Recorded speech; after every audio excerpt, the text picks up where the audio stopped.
নমস্কার বন্ধুরা, বেঙ্গলি কিচেনের সকল বন্ধুকে স্বাগত। আশা রাখি আমার পুরনো নতুন সকল বন্ধুরা খুবই ভালো আছো। তোমাদের আশীর্বাদ এবং ভালোবাসায় আমিও ভালো আছি।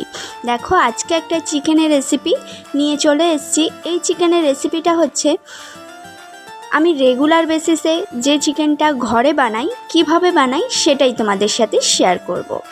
যখন চিলি চিকেন বানাই বা স্পাইসি করে বানাই সেটা তো আলাদা ব্যাপার। এমনি রেগুলার বেসিসে আমি যেভাবে চিকেন বানাই, মানে প্রত্যেক সানডেতে বলো, কোনো সময় সপ্তাহে দুদিনও হয়ে যায়, তো কিভাবে বানাই সেটাই শেয়ার করছি।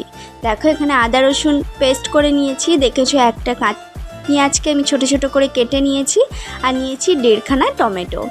এখানে সাদা তেল ব্যবহার করেছি 2 চামচের মতো। দেখো, একটুখানি তেজপাতা ফোড়ন দিয়েছি আর গোটা জিরে ফোড়ন দিয়েছি সামান্য পরিমাণ।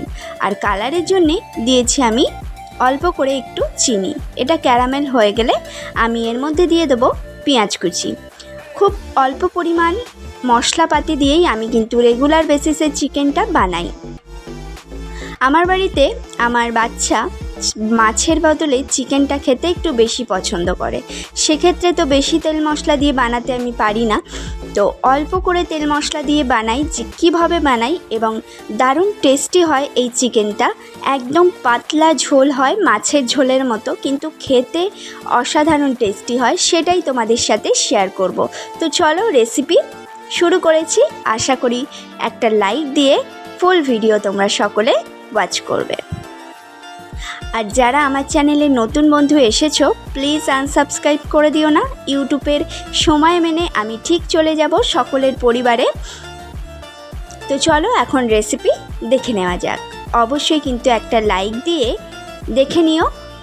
আর যারা নতুন চ্যানেলে আসছো তারা অবশ্যই কিন্তু ফুল ভিডিও ওয়াচ করো একটা লাইক দিয়ে। আর অবশ্যই চ্যানেলটাকে সাবস্ক্রাইব করে পাশে থাকা বেল বাটনটা অবশ্যই প্রেস করে দিও, তাহলে যখনই কোনো নতুন রেসিপি শেয়ার করব সেটা সবার আগে তোমাদের কাছে পৌঁছে যাবে। দেখো, চিকেনটাকে পেঁয়াজের সাথে খুব ভালো করে একটু ভেজে নিয়েছি 2 মিনিটের মতো। ভেজে নেওয়ার পরে এর মধ্যে আদা রসুন, একটা কাঁচা লঙ্কা আর অল্প অর্ধেকটা পেঁয়াজ ছিল, সেই পেঁয়াজটাকে আমি বেটে নিয়ে এখন এটাকে চিকেনের মধ্যে অ্যাড করলাম। এবার খুব ভালোভাবে আমি চিকেনের সাথে এই আদা রসুন পেঁয়াজ আর কাঁচা লঙ্কাটাকে একটু কষিয়ে নেব। এই কষানোর কাজটা আমি যেভাবে করছি সেভাবেই কিন্তু করবে, তাহলে চিকেনটা একদম সফট হয়ে যাবে। আর চিকেনে আমি কিন্তু কিছু ম্যারিনেশনের জন্য কিছু মাখাইনি, শুধু লেবুর রস ছিল আর একটু হলুদ আর একটু সর্ষের তেল দিয়ে আমি ম্যারিনেট করে আধ ঘন্টার জন্য রেখে দিয়েছিলাম। তো দেখো, চিকেনটা কত সুন্দর কালার এসছে। আমি কিন্তু কোনো গুঁড়ো লঙ্কা ব্যবহার করিনি, মানে কাশ্মীরি লঙ্কাও ব্যবহার করিনি। আর ঝালের জন্য যে রেড চিলি পাউডারটা হয় সেটাও কিন্তু ব্যবহার করিনি। দেখো, এখানে লবণ দিয়ে দিলাম পরিমাণ মতো, হলুদ দিয়েছি, আর ধনে গুঁড়ো দিয়েছি 1 চামচ, আর জিরে গুঁড়ো দিয়েছি 1/2 চামচ।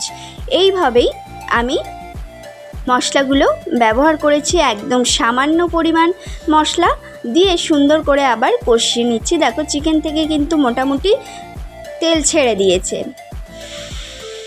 তেল ছেড়ে দেওয়ার পরে আমি যে মিক্সার গ্রাইন্ডারটা বেটেছিলাম সেটা ধুয়ে একটু জল দিয়ে দিয়েছি, সেটা দিয়েও আবার একটু নেড়ে চেড়ে মিশিয়ে নিচ্ছি। মিশিয়ে নেওয়ার পরে দেখো, আমি প্রেশার কুকারে আলুটা সিদ্ধ করে রেখেছিলাম। আমি কিন্তু আলুটা ভাজিনি, কোনো এক্সট্রা তেল এই চিকেনটার মধ্যে নেই। যেটুকু তেল সেটুকু কিন্তু চিকেনের ওই যে 2 চামচ তেল দিয়েছিলাম ওটাই। দেখো, আবার একটু কষিয়ে নিয়ে আমি ঢাকা চাপা দিয়ে রেখে দেবো 2 থেকে 3 মিনিটের জন্য। 3 মিনিট পরে দেখো খুললাম, আমার কিন্তু একদম রেডি হয়ে গেছে কষানোটা। এবার আমি এর মধ্যে দিয়ে দেবো পরিমাণ মতো জল, মানে 1 কড়া জল, একদম পাতলা ঝোল হবে সেরকম আমি দিয়েছি।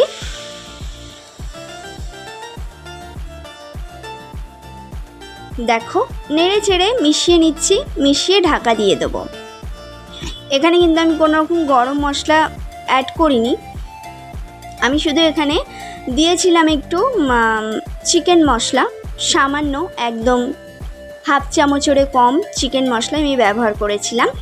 তো ব্যাস, ঢাকা দিয়ে ঢাকনা খুললেই ফুটে গেলেই চিকেন রেসিপি আমার রেডি। কেমন লাগলো অবশ্যই জানিও।